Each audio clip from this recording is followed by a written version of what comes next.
Ken and Gypsy's prison emails. On a cold, lonely prison morning, Gypsy wakes up to a picture that Ken had sent her of himself. And this is her response. My love, I miss you. Waking up and your picture is the first thing I see makes me go wild every morning. Wishing you could come over here and spread my legs and dive in. I want to have my man all to myself in the morning and night. Wink. Okay, all the time. And I wish that was the worst of it, or the most embarrassing, but it's not. She also sends this, where she said, XOXO, XOXOXOXO, signed wifey. Arf, arf, wag's tail. I'm one dog you won't shoo away from your crotch. And then in another attempt to not look like normal girls, she said this, come lick my Pop-Tart with Hershey pie filling. Love you, husband. Nuzzles your lap. Today, we're diving headfirst into the whirlwind that is Gypsy Rose Blanchard's life. Whispers are swirling that she sabotaged her sister Mia's career. She's blowing up Ryan Anderson's phone while supposedly all in with Ken Urker. And wait for it, she's teasing baby number 2 vibes. This is all straight from the internet's rumor factory. So strap in as we unpack the madness. This ride's got more turns than a soap opera. And we're spilling every drop. Let's kick things off with the jaw-dropping claim shaking the web. Did Gypsy Rose Blanchard really get her half-sister, Mia Blanchard, canned from her nursing gig in labor and delivery? The buzz says Mia, who is killing it in her scrubs, is now at a dermatologist's office, with all signs pointing to Gypsy as the puppet master behind this job switch. Gypsy Rose Blanchard gets her sister Mia Blanchard fired from her labor and delivery job. Word on the street says that's exactly what happened. So these are comments that you can see that were left on a video on my backup account. Apparently, Gyp got Mia fired from her L&D job. She's in a dermatologist's office now. Another creator goes, a creator on here, I can't remember who, said Mia has been going live, and it seems like Krusty is making her. Getting fired would make sense. What?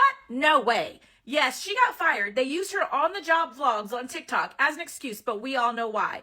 What? I hope that's not true. Now, I've seen Mia's on-the-job TikToks, and they are actually more watered down than a lot of nurses. They didn't show any place that she worked. They didn't show any kind of patients. They didn't show any indication of what she was doing. In fact, a lot of them were at a desk while she was eating or in a closet somewhere. And the only reason why you knew she was at work is because she was in scrubs. She had her name tag on backwards, so you couldn't see anything. Here's the breakdown. One crazy story alleges Gypsy and Ken had a blowout at Mia's workplace, with Gypsy supposedly giving Ken a shiner, which led to Mia's exit. Sounds like it's straight out of a TV drama, right? Christy Blanchard, Gypsy's stepmom, slammed the brakes on this one, calling it total nonsense. I'm siding with Christy. That story's too wild, even for the Blanchard saga. But there's a spicier theory gaining steam. Mia's TikTok day-in-the-life vlogs, where she films chill moments like desk setups or snack times, might have gotten her in trouble. These clips are low-key. Think flipped name tags, no patients or hospital logos in sight. Totally harmless, right? Not so fast. Hospitals are tighter than a vault when it comes to social media policies. I've heard from healthcare workers that even filming a quick coffee break can get you fired. We know Gyp has a problem with Mia. We know Gyp has always been jealous of Mia. And we know others in Gyp's life who have lost jobs, have lost credibility, and lost so much more because of their ties to the Gypinator. So I'm really hoping this isn't true. But if you guys have any information and know that the creators or know of the creators that have posted about it, please tag me in their videos or let me know because I really want to dig into this. Have you guys heard any of this? And Mia, if you're out there, you're our favorite Blanchard, and I really hope and pray that's not true because you seem to really have loved your job as a labor and delivery nurse, and any hospital would be blessed to have you. All right, y'all, give me the scoop. What's going on with Gyposaurus? One commenter said, I know nurses who lost jobs over workplace posts. So, could Mia's TikToks have been her downfall? Maybe. But here's the real tea. Some folks think Gypsy, with her rumored knack for drama, might have snitched to Mia's boss or stirred up some sibling rivalry to steal Mia's spotlight. Word on the street is Gypsy's always been jealous of Mia, who's shining as the Blanchard family's golden child. Christie's shutting it all down, saying it's all lies. But with this crew, the truth is slipperier than a bayou gator. If Gypsy's behind this, it's straight up shady, and I'm not vibing with it. Mia, if you're out there, you're a star. Any hospital would be crazy not to snap you up. So keep shining. Ryan Anderson just took a dig at Gypsy Rose Blanchard. He's on live right now. I didn't get a recording of it, but somebody backed me up in the comments. So he was promoting his $25 cameos, and he said, y'all, they are not 25 seconds long. They're 6 to 7 minutes, and I don't copy and paste. This is in regards to GRB's video that she sent a girl regarding the mother not liking the girl's boyfriend. Now, this was just set up. It was not a real problem. It was not a real request. But the girl wanted to see what GRB would say. The girl actually ran her question through ChatGPT, and guess what? ChatGPT came up exactly word for word as Gypsy's answer. Now, let's talk about the love triangle that's got the internet buzzing. Gypsy's back with Ken Urker, her former flame-turned baby daddy, but rumors are flying that she's still got her ex-husband, Ryan Anderson, on speed dial. Word is, Gypsy hit up Ryan's phone 8 times in 1 week, and this guy didn't pick up once. 8 calls, no response. That's some next-level ghosting discipline I need in my life. Ryan dropped this bombshell during one of his daily live streams. Yep, he's going live all the time now, allegedly because Gypsy got him fired too. Talk about a ripple effect. In one stream, a viewer noted that Gypsy's constant calls suggest she's not fully committed to Ken, and Ryan tossed some shade, hinting, yeah, Ken's not her forever guy either. Ouch! The gossip says Gypsy's playing a risky game, keeping Ryan on the back burner as an emotional safety net, while Ken's grinding 66-hour work weeks to pay the bills. She's reportedly been chummy with Amber J, a pal of Ryan's who's still in his corner, joining live battles and chatting like they're besties. Rumor has it Gypsy's trying to slide back into Ryan's world, and if she can't have him, no one else should either. That's some territorial energy right there. No, I'm not wearing a ring. You should talk to Ken about that.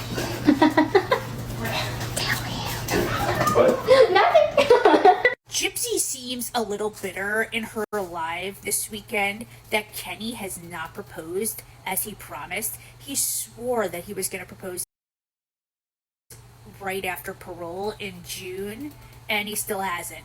So she's probably wondering why. Well, I could think of a thing or two myself, if I'm being honest. But do you guys think it was just for the show? Now that there's no season 3, do you think that he's ever going to propose, or do you think he's just going to go on for the free ride?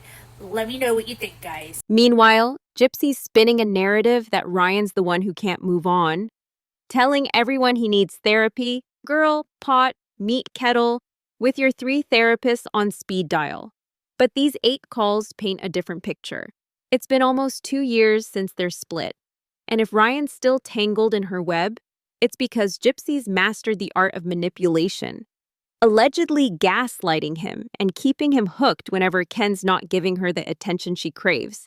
If this is true, it's messy, it's manipulative, and it's peak Gypsy. Speaking of Ken, what's the deal with their relationship? The gossip suggests it's shakier than a Jenga tower in an earthquake.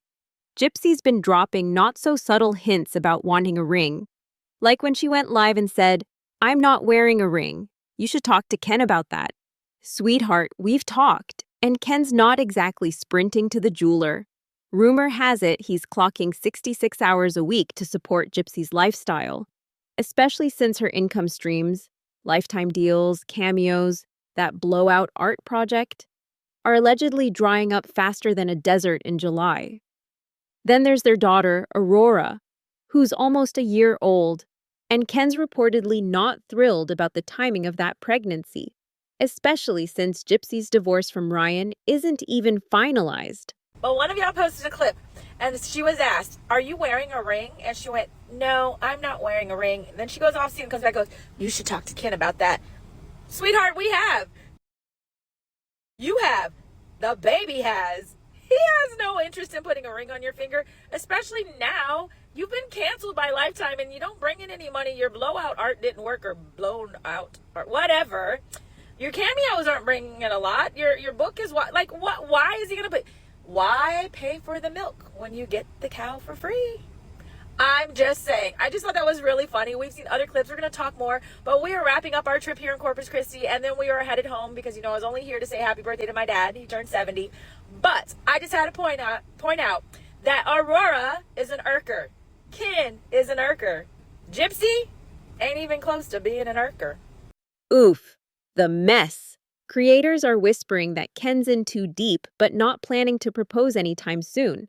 In fact, he might be ready to bolt before he's locked in for life. The relationship's giving roommates with benefits vibes, not soulmate energy. Gypsy's allegedly moved her stuff into a guest bedroom closet, and Ken's barely making cameos in her lives, popping in for a split second to rip bubble wrap before vanishing to the other side of the room. Bubble wrap, y'all. That's his big moment. The rumor mill's even tossing out wild claims about Ken dipping into Grindr or needing space to do his own thing. Whether that's true or not, it's clear Gypsy's allegedly using Ken for stability while keeping Ryan as her emotional fallback. And that's a masterclass in playing both sides. Some say this was all a plan cooked up with Christy to trap Ken. But it's gone too far, and he's not signing up for a lifetime of this circus.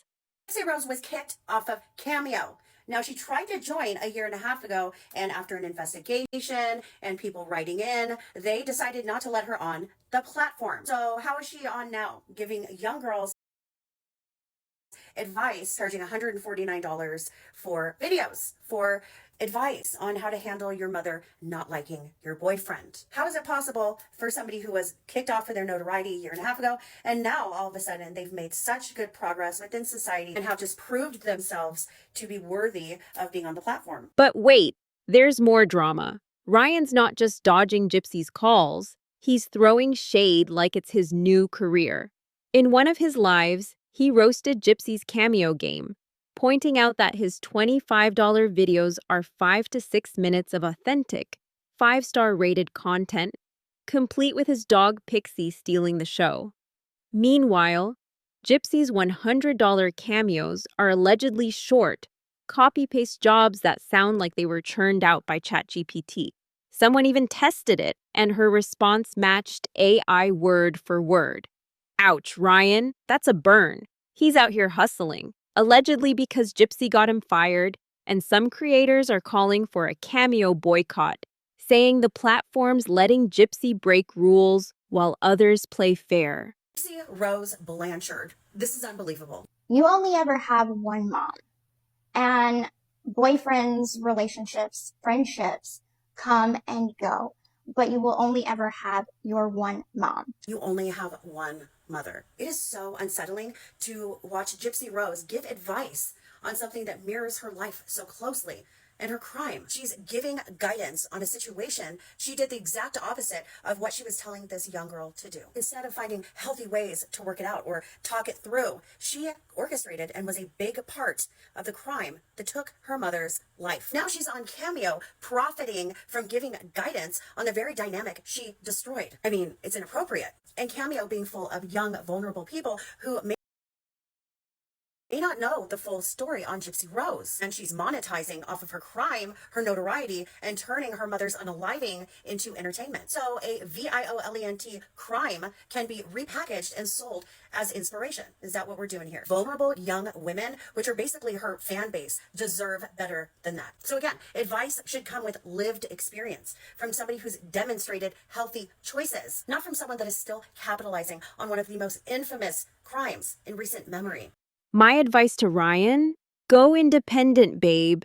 Cut out the middleman and keep shining. It's heartbreaking to see him stuck in Gypsy's orbit, but he's making lemonade from lemons, and I'm low-key rooting for his hustle. And then there's the wildest rumor yet. Gypsy's allegedly planning baby number 2.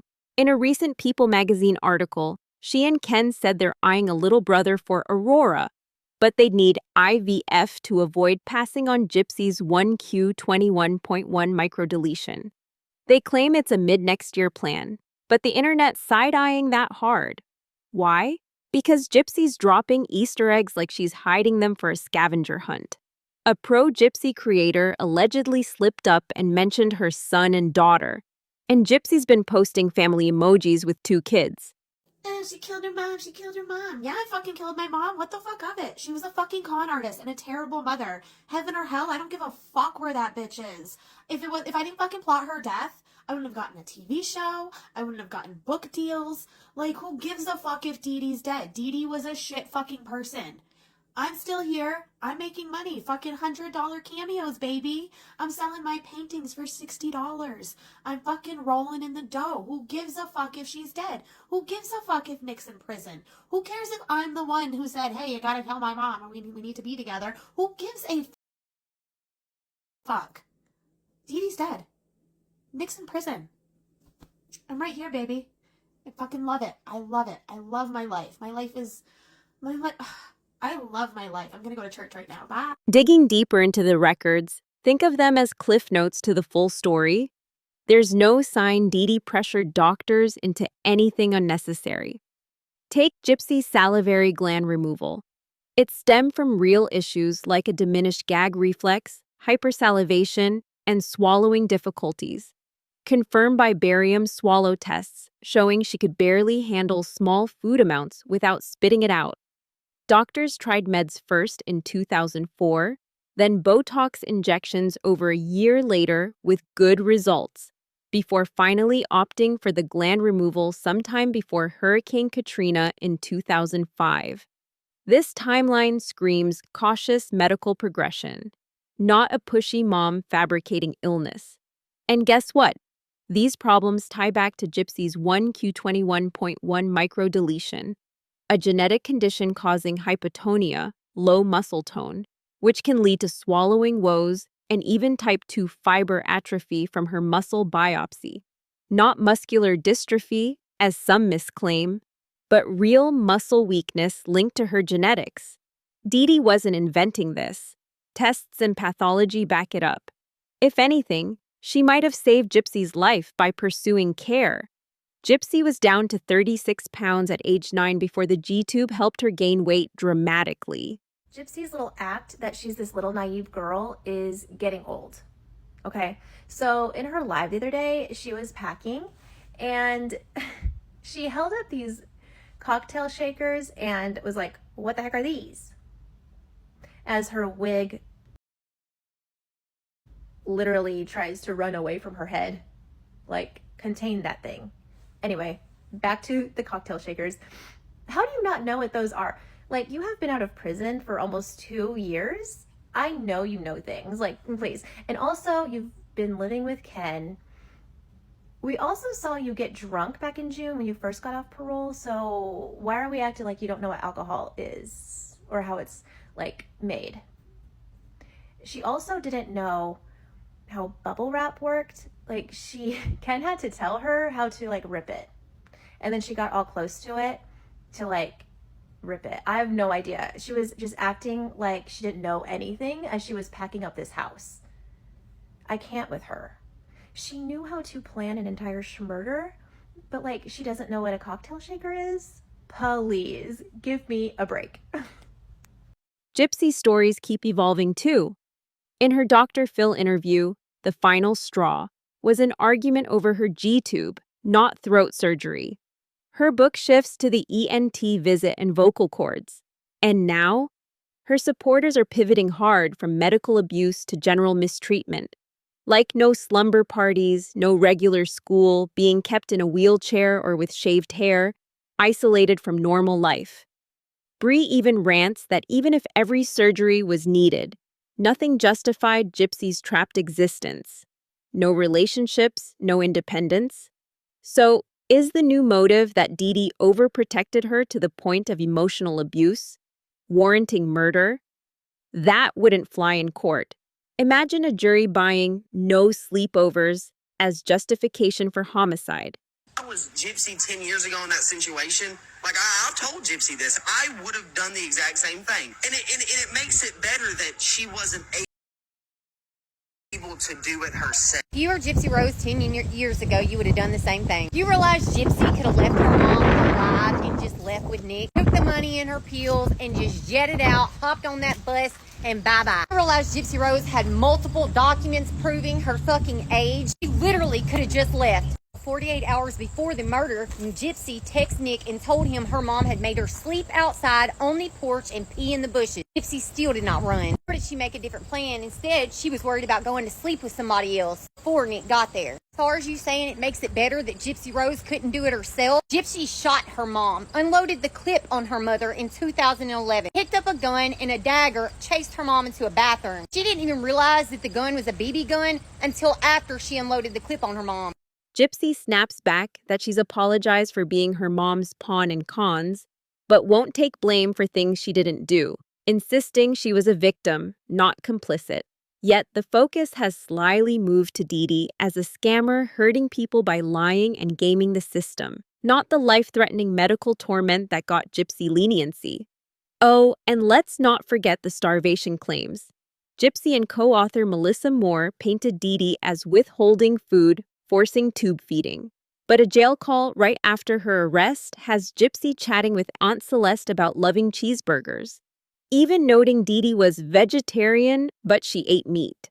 Plus, interrogation tales of pigging out on candy and restaurant food at Disney World. She was eating, folks, real swallowing issues from her condition, not deliberate deprivation. This all smells like narrative tweaking to fit the sympathy angle. She thrives on control and attention, even if it means stepping on others. And that's a pattern we can't ignore. As you can see, there's the date. Dee Dee doesn't even call the cops on Gypsy for shooting her. Instead, she makes an excuse and blames it on some guy at Walmart that was just a lie. Hell, Gypsy has said her mom never held her accountable for anything. Let's not act like Gypsy Rose didn't try to kill her mother herself. Nicholas Godejohn was Gypsy Rose's foolproof plan to murder her mother. Gypsy didn't succeed the first time she tried. She needed somebody who would. And that's just what baffles me about it, is it's just like, how can you sit there and talk about somebody like that when you don't know their side of the story? You don't know Gypsy Rose's side of the story. She's done 100 damn interviews telling her story, multiple documentaries, 2 freaking books telling her story. But we don't know her side. You know whose side we don't know? Dee Dee's. The side we know is a one-sided story from a murderer who's been caught in many contradictions and many lies. Details changing, new details added, going back on things she said, oh no, I didn't say that, even though she blatantly says it in her damn documentary. Yeah, we've heard Gypsy Rose's side. Gypsy's ever-changing damn story is the reason we continue to talk. But let's keep it real. This is all speculative, based on the tea from creators and the internet's endless rumor mill. If you've got the inside scoop on Mia's firing, Gypsy's calls to Ryan, Ken's disappearing act, or those baby rumors, drop it in the comments. I'm dying to know. Mia, if you're out there, you're the star of this family. Keep shining, girl. Until next time, stay curious, stay shady, and I'll catch you in the next video. Peace out.